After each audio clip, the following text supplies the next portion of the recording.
요한복음 21장 15절부터 17절까지의 말씀입니다. 신약성경 185쪽에 있는 요한복음 21장 15절부터 17절까지의 말씀입니다. 한 목소리로 봉독하도록 하겠습니다. 그들이 조반 먹은 후에 예수께서 시몬 베드로에게 이르시되 요한의 아들 시몬아, 내가 이 사람들보다 나를 더 사랑하느냐 하시니 이르되 주님 그러하나이다. 내가 주님을 사랑하는 줄 주님께서 아시나이다. 이르시되 내 어린 양을 먹이라 하시고 또 두 번째 이르시되 요한의 아들 시몬아, 네가 나를 사랑하느냐 하시니 이르되 주님 그러하나이다. 내가 주님을 사랑하는 줄 주님께서 아시나이다. 이르시되 내 양을 치라 하시고 세 번째 이르시되 요한의 아들 시몬아, 네가 나를 사랑하느냐 하시니 주께서 세 번째 내가 나를 사랑하느냐 하심으로 베드로가 근심하여 이르되 주님, 모든 것을 아시오매 내가 주님을 사랑하는 줄을 주님께서 아시나이다. 예수께서 이르시되 내 양을 먹이라. 아멘. 오늘 본문은 부활하신 예수님께서 제자들과 함께 갈릴리 호숫가에서 아침 식사를 마치신 후에 예수님께서 베드로를 따로 부르시고 독대하시면서 시몬아, 네가 나를 사랑하느냐라고 총 3번 물으시며 실패의 상처를 가지고 있는 베드로를 회복시켜 주시는 장면입니다. 실패의 상처를 가지고 있는 베드로를 회복시켜 주시는 그 주님의 이유는 총 3가지로 말씀드릴 수 있습니다. 첫 번째는 예수님께서 베드로를 너무나 사랑하시기 때문이고, 두 번째는 예수님 역시 베드로로부터 사랑 고백을 받고 싶으셨으며, 세 번째는 쓰러진 베드로를 일으키시고 시몬아, 네가 나를 사랑하느냐, 내 양을 먹이라 라고 하심으로써 그의 사명을 다시 재확인시켜주고 그를 일으켜 세워주시기 위해서입니다. 이 3가지 내용은 우리 성도님들께서 많이 묵상해 오셨고 잘 아실 것입니다. 그래서 오늘은 이 3가지에 대해서 다루지 않고 오늘 다룰 내용은 오늘 본문에 예수님께서 베드로를 쓰시고자 했고 사용하시고자 했던 것처럼 오늘 하나님께서, 우리 예수님께서는 이 자리에 계신 우리 모든 성도님들을 사용하시고자 하시는데, 그렇다면 주님께서 쓰시고자 하는 합당한 사명자, 합당한 일꾼은 어떤 사람인지에 대해서 3가지로 말씀을 나눠보려고 합니다. 근데 본격적으로 말씀을 드리기 이전에 먼저 짚고 가야 될 것이 있습니다. 그것은 지금 이 시간 이 자리에 앉아 계신 우리 모든 성도님들은 한 분도 예외 없이 다 하나님으로부터 사명을 받은 사명자라는 사실입니다. 이 점을 명확하게 짚고 가셔야 됩니다. 나는 사명이 뭔지 모르겠는데요 라고 하시는 분도 계실 수 있습니다. 그러나 그분은 사명을 못 받으신 것이 아니고 사명을 아직 발견하지 못하신 겁니다. 하나님께서는 하나님의 자녀를 삼아 주실 때 자녀를 삼아 주심과 동시에 각각 자신에게 맞는 사명을 주십니다. 여러분, 부모에게 있어서 자기 자녀의 존재는 기쁨이고 영광이고 자랑입니다. 그러나 기쁨인 그 자녀가 아무 일도 하는 것 없이 집에서 빈둥빈둥 놀고 있으면 부모 마음이 어떻습니까? 괴롭고 고통스럽지 않습니까? 마찬가지로 하나님께서는 우리 존재 자체만으로도 기쁨을 누리지만 거기서 끝나는 것이 아니라 우리가 하나님의 일을 부여받아서 그 일로 말미암아 기쁨을 누리며 사는 것 자체를 하나님께서 너무나 기뻐하신다는 것입니다. 그러게 이 자리에 앉아 계신 모든 성도님들은 한 분도 예외 없이 사명을 받으신 분들입니다. 그렇다면 우리 모든 성도님들이 받은 사명이 도대체 무엇일까요? 모든 분들이 받은 사명이 무엇인지는 이따 말미에 가서 다시 말씀을 드리도록 하겠습니다. 근데 이런 차원에서 이 자리에 계신 우리 성도님들을 총 3부류로 나눌 수 있습니다. 어디에 속했는지 한번 점검해 보시기 바랍니다. 첫 번째는 사명을 발견했고 그래서 사명대로 살고 계시는 분. 두 번째는 사명을 아직 발견하지 못해서 내가 옳다고 생각하는 소견대로 살고 계시는 분. 세 번째는 사명을 이미 발견했지만 그 사명이 너무 중하고 무겁고 부담이 돼서 마치 한 달란트 받은 사람처럼 땅속에 숨겨두고 그럭저럭 사시는 분, 우리 성도님들은 세 가지 중에 어디에 속하십니까? 원하기는 우리 모든 성도님들이 다 사명을 발견하고 그 사명대로 사셔서 주님께서 기뻐하시고 주님께서 합당하게 여기시는 사명자 되시기를 간절히 바랍니다. 자, 그렇다면 이제 세 가지 주님께서 원하시는 사명자, 주님께서 쓰시고자 하는 일꾼이 어떤 일꾼인지를 오늘 본문을 통해서 살펴보겠습니다. 첫 번째로 주님께서 사용하시고자 하는, 쓰시기에 합당한 자는 사람을 사랑하는 것보다 예수님을 사랑하는 자, 사람을 사랑하는 것보다 우리 주님을 사랑하는 자를 주님이 찾으십니다. 오늘 본문에 보시면 예수님과 베드로가 서로 대화를 합니다. 근데 그 대화에 담긴 내용을 보면 예수님께서 그 마음에 베드로에게 맡기고 싶고 부탁하고 싶은 양이 있었습니다. 근데 예수님께서 베드로에게 부탁하실 양이 있으시면 대화의 첫 시작과 끝이 이런 식으로 흘러가야 자연스럽습니다. 예수님께서 베드로를 부르십니다. 베드로야, 이리 와봐라. 네, 예수님. 저기에 있는 양떼가 보이느냐? 양떼가 보입니다. 저 양떼 내 양떼다. 근데 내가 저 양떼를 너한테 맡기고 싶다. 그 전에 질문이 하나 있다. 예, 주님, 질문해 보십시오. 너 저 양을 보면 불쌍한 마음이 드니? 저 양 사랑할 수 있겠니?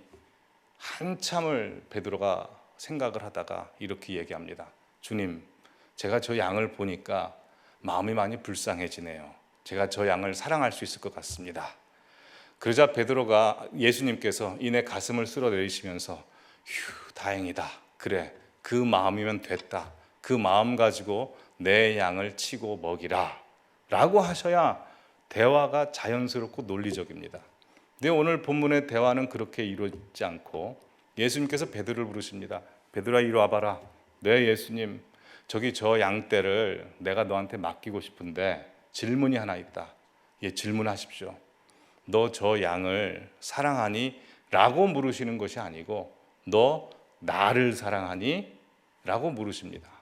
그리고 베드로가 네, 주님 사랑합니다 라고 하자 그래, 그 마음이면 됐다. 내 양을 먹이고 치라 라고 되어 있는 겁니다. 여러분, 예수님께서 양을 맡기시려면 양에 대해서 질문하셔야 되는 거 아닙니까? 너 양을 사랑하니? 물어보고 내 양을 사랑합니다 라고 할 때 양을 맡기셔야 되는 게 논리적이고 자연스러운 흐름인데 예수님께서는 뭐라고 하시냐면 양을 맡기시면서 양은 물어보지 않고 나를 사랑하니? 라고 물어보고 베드로가 네, 사랑합니다 라고 하자 그때 양을 맡기신다는 겁니다. 우리가 이 말씀은 새겨들어야 됩니다. 우린 보통 이렇게 생각하죠.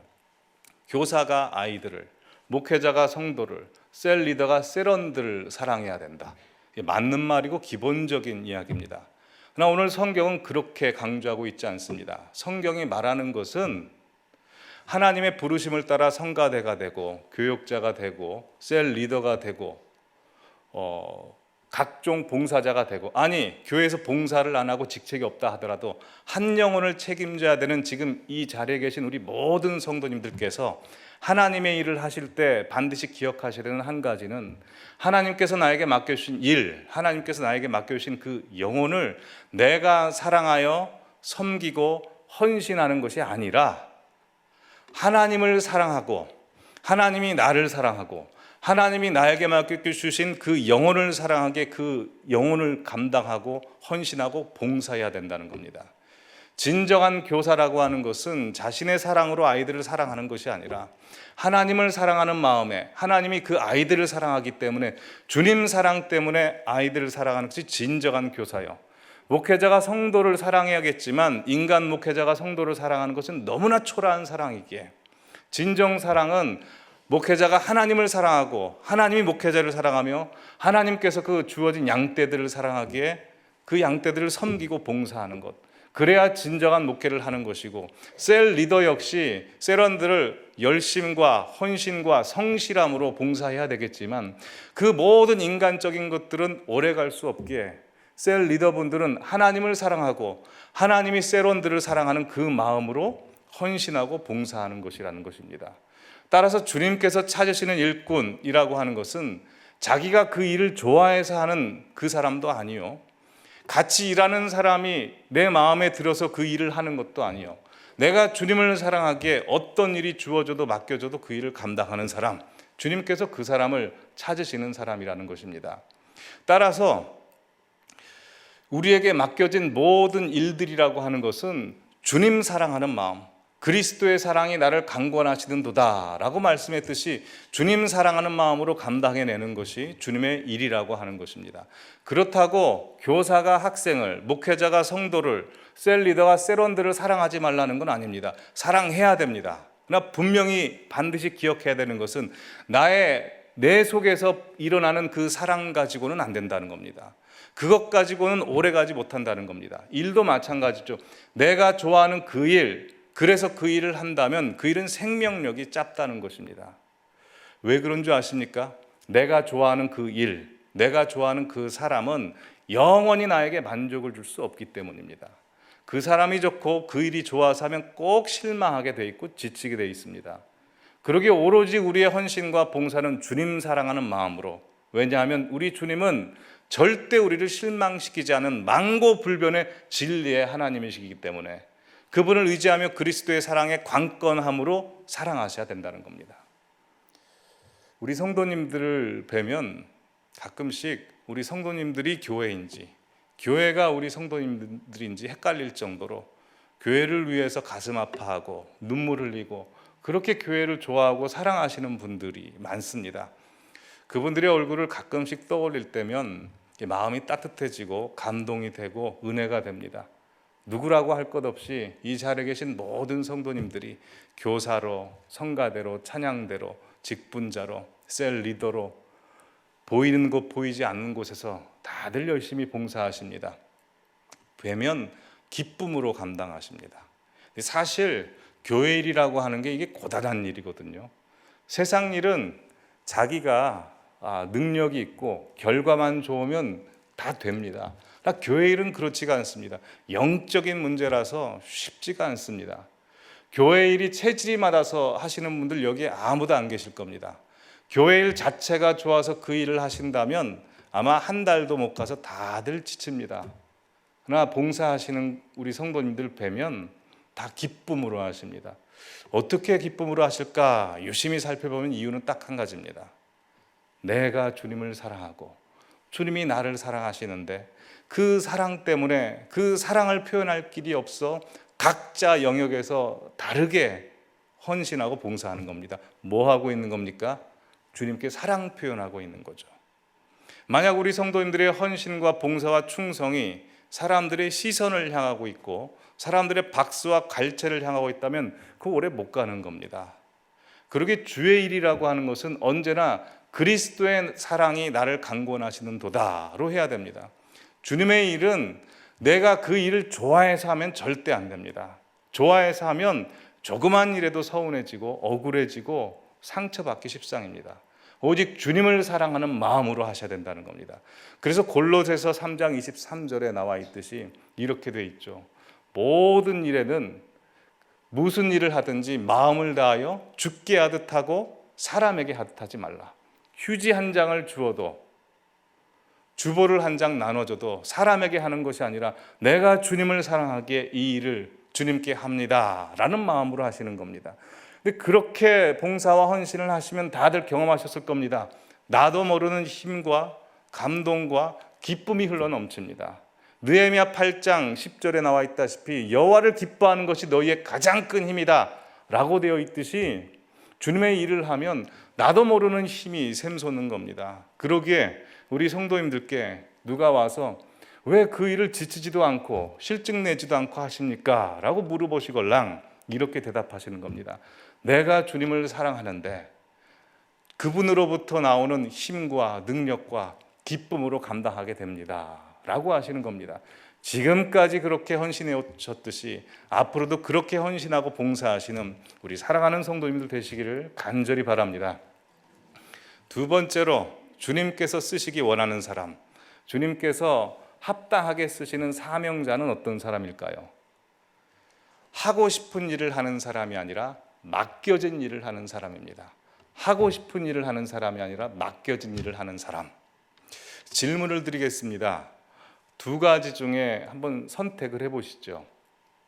내가 주의 일을 할 수 있는 기회가 왔는데, 이제 한 경우는 내가 평소에 그토록 하고 싶었던 주님의 일을 할 기회가 온 겁니다. 내가 가장 잘할 수 있고 좋아하는 일. 또 다른 한 경우는 내가 평소에 정말 하기 싫었고 남들도 하기 싫은데 누군가는 반드시 해야 되는 일. 하나는 내가 좋아하는 일, 하나는 그냥 내게 맡겨진 일, 주어진 일. 만약 둘 다 합쳐지면 괜찮죠. 남들이 싫어하는데 내가 좋아하는 일. 근데 그러지 않고 하나는 내가 좋아하는 일, 하나님 맡겨진 일. 둘 중에 선택하라면 어떤 거 선택하시겠습니까? 정답은 이 답인데 마음은 저 답이라서 이게 입이 쉽게 떨어지지가 않죠. 일반 서점에 가서 자기계발서를 탁 하고 열어보면 이 질문에 대한 답은 무조건 네 심장이 뛰게 하는 일을 하라. 네가 좋아하는 일을 하라. 네가 가장 잘하는 일을 하라 라는 말입니다. 이게 정답이죠. 자기가 가장 잘하고 가장 좋아하는 일을 하면 능률도 빨리 오르고 효과도 극대화됩니다. 그래서 세상은 언제나 가장 좋아하고 잘하는 일을 하라라고 합니다. 그러나 주님의 일은 다릅니다.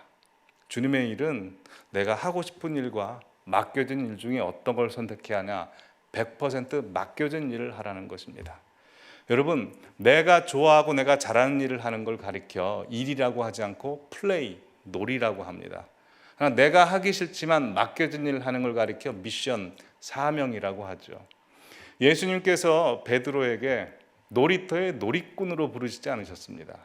양을 치는 목자로 불렀습니다. 그러기 이런 차원에서 사명의 정의라고 하는 것은 내가 하고 싶은 일을 하는 것이 아니라 맡겨진 일을 하는 것. 사명자라고 하는 건 내가 원하는 일을 하는 것이 아니라 내게 주어진 일을 하는 사람. 그게 사명이요, 사명자인 것입니다. 여러분, 예수님께서 베드로를 불러가지고 베드로야 이리 와봐라. 저기 양 1000마리가 있는데 그 중에 네가 마음에 드는 양 500마리만 골라봐라. 베드로가 가서 500마리를 고릅니다. 살이 찌고 근육이 붙고 힘 좋고 우유 잘 나올 것 같고 털이 많은 양만 500마리 딱 골랐습니다. 주님, 500마리 골랐습니다. 그래, 잘 골랐다. 이 500마리 네가 쳐라. 네 양이다. 이렇게 하시지 않았습니다. 예수님께서 베드로에게 네 심장이 뛰게 하는 양을 쳐라 라고 하지 않았습니다. 주님께서 뭐라고 합니까? 더더 덜덜 말고 딱 한마디 하시죠. 내 양을 치라. 내 양을 치라 할 때는 통째로 주시는 겁니다.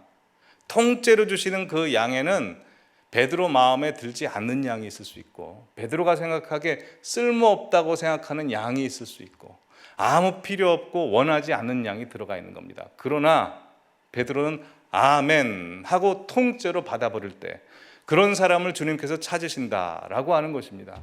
여러분, 내가 좋아하는 사람하고 일하고 내가 좋아하는 일을 하는 거는 믿음 없어도 다 합니다. 예수 안 믿는 사람도 다 하는 겁니다.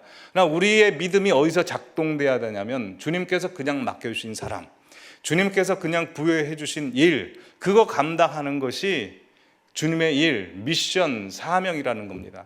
가정을 해보시죠. 제가 목회를 하는데 저에게 필요한 사람, 제가 좋아하는 사람, 제가 원하는 사람만 모아다가 한다고 해봅시다. 그럼 주님이 오셔가지고 저에게 뭐라고 할까요? 너 네 목회하냐 내 목회하냐, 네 일하니 내 일하니, 대번에 그러시지 않겠습니까? 그러기에 주님께서 찾으시는 일꾼이라는 것은 내가 하고 싶은 사람과 내가 하고 싶은 일을 하는 것이 아니라 그냥 맡겨지고 주어진 일을 하는 것입니다. 세상 사람들은 너의 심장이 뛰게 하는 일을 하라 라고 하지만 모든 하나님의 사람들은 하나님의 심장을 뛰게 하는 일을 해야 되는 겁니다. 그래서 주님께서 사명자로 맡겨주실 때 우리에게 조건은 딱 한 가지입니다.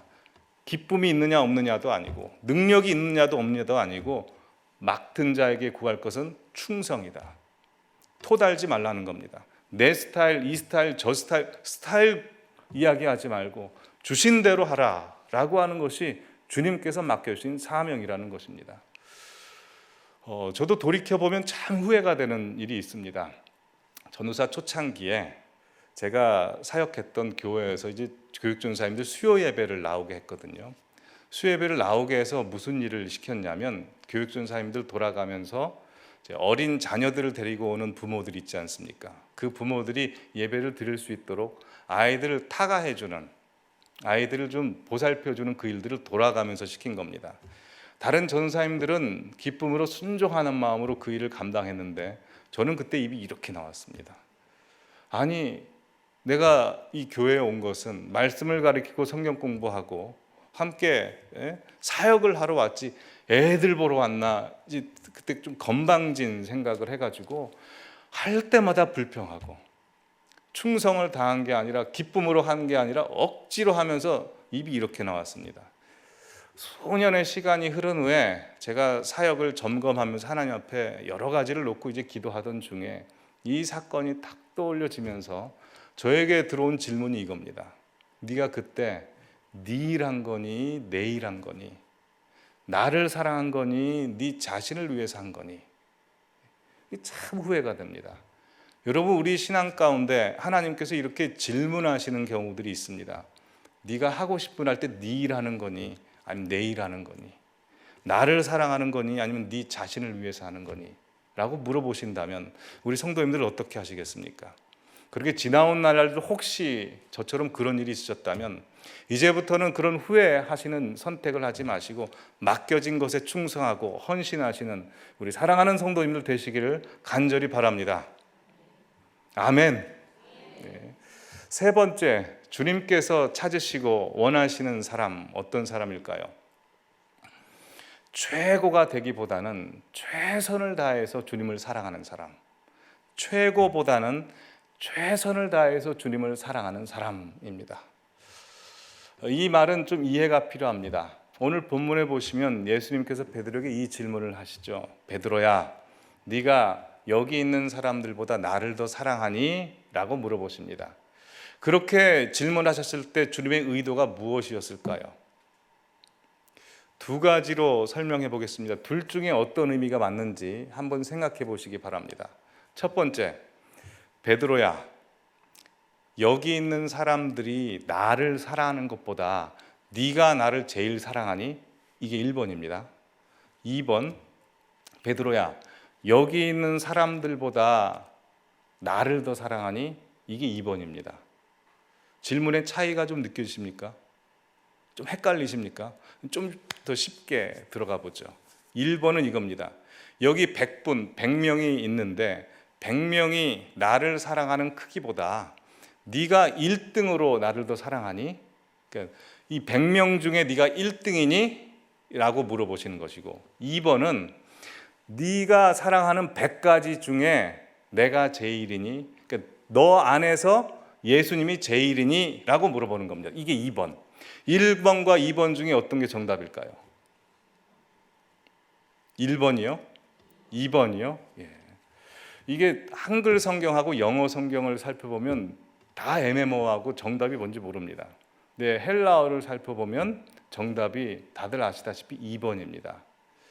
100명 중에 1등이 아니고 내가 사랑하는 100가지 중에 첫 번째가 되기를 원하신 겁니다. 만약에 예수님께서 100명 중에 1등을 요구하신다면 여기에 99명은 사명자로 쓰임을 못 받고 딱 한 명만 쓰임을 받을 겁니다. 그러나 주님께서 원하시는 것은 내 사랑의 크기가 아니고 내 안에서 1등이 되기를 원하시는 겁니다. 우리가 여기서 100명 중에 99등일 수 있습니다. 그러나 주님께서는 그걸로 판단하시지 않고 99등이라 할지라도 내 안에서 사랑하는 것 중에 가장 최고가 되기를 원하신다는 겁니다. 여러분, 사랑하는 건 많죠. 좋아하는 건 많으실 겁니다. 좋아하는 건 많고 사랑하는 건 많다는 건 되게 긍정적인 겁니다. 생을 의지 있게 살아간다는 거고, 감사하며 긍정적인 마인드로 살아가시는 분들이 사랑하는 것도 많고 좋아하는 것도 많습니다. 옷도 좋아할 수도 있고, 취미도 좋아할 수도 있고, 차도 좋아할 수도 있고, 물론 자녀도 사랑하고 가정도 사랑하고 여러 가지 자연 만물도 사랑하고. 근데 주님께서는 우리 성도님들에게 물으십니다. 네가 사랑하는 100가지 중에 나는 몇 등이니? 주님 몇 등이십니까? 주님 1등이어야 됩니다. 우리 하나님 질투하시는 하나님이라고 그랬습니다. 만약 1등이 주님이 아니면 내가 사랑하는 그 대상이 주님보다 온전치 못하기에 다 사랑은 왜곡되는 겁니다. 그러니까 내 사랑의 크기가 크지 않다 하더라도 내 안에서 주님이 1등이라면 주님은 온전하신 분이기에 모든 사랑이 온전해지는 것입니다. 더 대단한 것은 주님께서 어떤 주님이신데 내가 뭐라고, 나라는 존재가 뭐라고, 나라는 존재 안에서 1등이 되기를 원하시냐, 이것입니다. 그러기에 주님께서는 우리 성도님들 한 분 한 분을 굉장히 가치 있게 생각하고 대단하게 생각하시고 있다는 것이죠. 그러기에 우리 성도님들 마음속에서 주님이 제일이기를 간절히 바랍니다. 헬라어로 사랑이 총 4가지인 것 다들 아시죠? 첫 번째는 아가페, 신의 사랑입니다. 두 번째는 스톨게이아, 부모의 사랑이죠. 세 번째는 필레오, 친구의 사랑입니다. 네 번째는 에로스, 남녀간의 사랑이죠. 오늘 본문에 주님께서 첫 번째 질문을 하십니다. 베드로야, 네가 나를 아가파오 하느냐? 신의 사랑으로 사랑할 수 있겠냐? 그러자 베드로가 이렇게 답하죠. 주님, 저는 필레오 합니다. 하나님이 저를 사랑하는 것만큼, 예수님이 저를 위해 죽으신 것만큼 저는 그 정도 사랑까지 못합니다. 친구의 사랑 정도 할 수 있습니다. 주님께서 두 번째 물으십니다. 베드로야, 너 나를 아가파오 하느냐? 또 베드로가 솔직히 대답합니다. 주님, 저 필레오 합니다. 자, 세 번째 질문하시는데 여기가 중요합니다. 세 번째 질문은 우리 주님께서 그레이드 다운을 하십니다. 베드로야, 네가 나를 필레오 하느냐? 친구의 사랑 정도 하느냐? 베드로가 예 주님, 제가 필레오 합니다. 그러자 주님께서 고개를 갸우뚱거리면서 그 정도 가지고 안 되는데 너 스톨게이아나 아니면 아가페 정도 될 때까지 내가 기다리마 라고 그러시는 것이 아니라 그래, 그걸로 됐다. 네가 사랑할 수 있는 최고의 크기가 필레오, 친구의 사랑 정도면 그걸로 됐다. 내가 제일이면 됐다. 그러니 내 양을 먹이라, 내 양을 치라 라고 맡기시는 겁니다. 우리의 사랑이 아가페의 사랑이 아닐 수 있습니다. 스톨게이아일 수 있고 주님을 향한 사랑이 필레아일 수 있습니다. 하지만 그 내 첫 번째 자리는 주님이 되셔야 된다는 것입니다. 그래서 주님 사랑하는 마음으로 맡겨진 일을 잘 감당하시는 우리 성도님들 되시기를 간절히 바랍니다. 그렇다면 이 자리에 앉아 계신 모든 성도님들이 똑같이 부여받은 사명이 무엇일까요? 그 사명이 무엇인지 말씀드리기 위해서 지난 주일에 있었던 일화를 좀 설명해 드리도록 하겠습니다. 지난 주일에 세례식도 은혜스럽게 마치고 예배가 참 은혜스러웠죠. 박경수 목사님을 배웅해 드리고 이제 나오는데 한 50대 후반 남자 집사님과 담화를 한 30초 정도 짧게 나누었습니다. 그 50대 후반 남자 집사님에 대해서 설명을 드리면 좀 위트 있는 분이시고요. 또 예전에 작년부터 저에게 자신의 이름을 거론하면서 꼭 설교 시간에 예화로 사용해달라고 사정사정하신 분입니다. 일전에 서 목사님이 한번 말씀하신 적이 있죠. 자기의 이야기를 예화로 사용하기를 허락한다 해서 서 목사님은 허락을 받고 설교 시간에 했지만 저는 그분이 사정사정해도 설교 시간에 이야기를 안 했습니다. 왜냐하면 설교 내용이랑 뭐가 맞아야죠. 생뚱맞게 그분을 이야기할 수는 없지 않습니까? 근데 오늘은 이제 맞춰서 그분의 이야기를 해서 사실 그분의 증명사진이랑 그 이름을 딱 띄워놓으려고 했습니다. 근데 장로 선교가 얼마 남지 않아가지고 이제 오해를 살 수 있을 것 같아서 그분을 밝히는 것은 어쩔 수 없이 밝힐 수가 없습니다. 근데 그분이 나오면서 이런 말씀을 하시는 겁니다. 자기가 교회에 와서 은혜도 받고 모든 예배에 하나님의 사랑을 너무 느껴서 감동스러운데 하나님께서 자신에게 주시는 마음이 있답니다. 그래서 뭐냐고 물어봤더니 자신이 금요기도회를 살리겠다는 겁니다.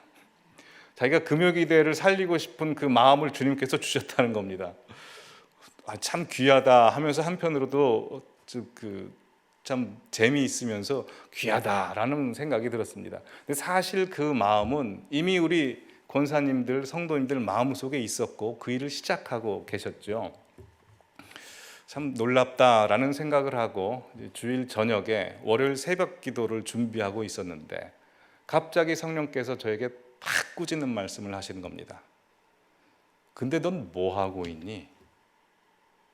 성도들은 가슴 속에서 금요기도를 살려보겠다고 하는데 넌 뭐 하고 있니? 그 말이 지금 사람 말로 들리니 내 말로 들리니?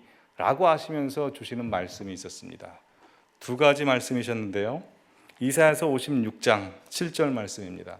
한번 같이 읽어볼까요? 시작.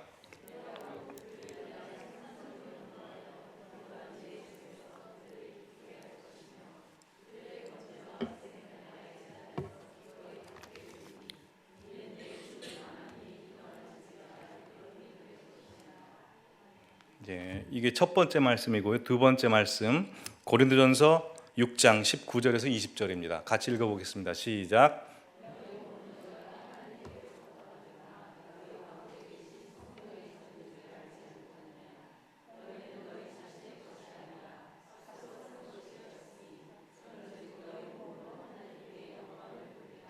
아멘. 이 말씀이 제시하는 메시지는 정확합니다.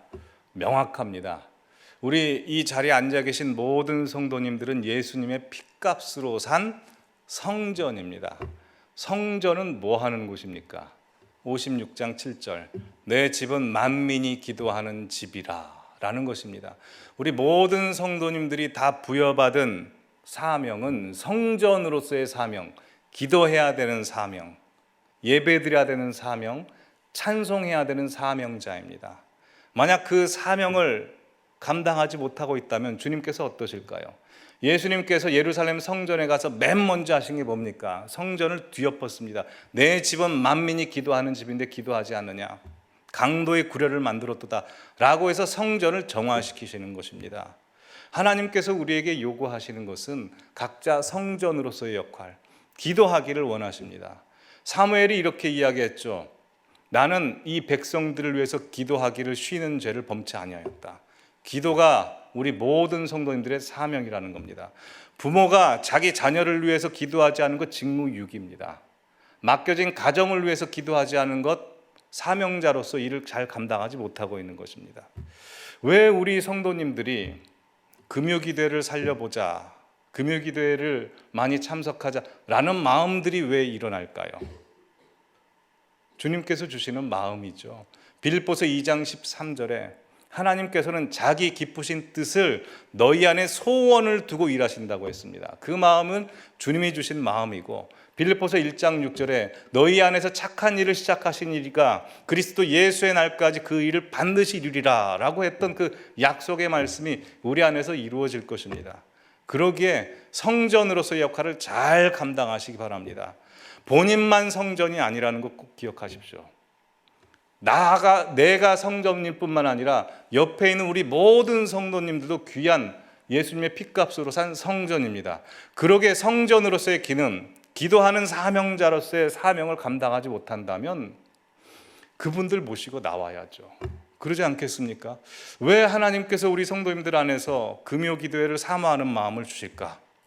금요기도회를 살려야 된다는 마음을 주실까? 곰곰이 생각해 봤을 때 딱 한 가지입니다. 기도해야 될 분이 기도하지 않고 있기 때문에. 성령께서 생각하시기에 저 사람은 기도해야 되는데 기도 안 하면 망하는데 기도의 자리로 나오고 있지 않는 사람, 그 사람이 나올 때까지 주님께서는 우리 성도님들에게 그 마음을 불어넣어 주실 것입니다. 여러분, 위기라고 하죠. 위기는 기회입니다. 위태로울 위, 깃틀 기자인데 위기는 항상 기회가 되는데 기도하는 자에게만 기회가 되지 기도하지 않는 자에게는 기회가 안 됩니다. 우리에게 산적해 있는 많은 문제들이 있을 겁니다. 가정의 문제, 교회의 문제, 여러 사업의 문제. 그 문제는 하나님께서 기도하라고 준 문제요, 주님 앞에 나와서 주님 앞에 부르짖으라고 주는 문제입니다. 그러게 우리 하나님께서 우리 성도님들을 사랑하셔서 주시는 사명이 있으니 그 사명을 잘 감당하시는 우리 성도님들 되시기를 간절히 바랍니다.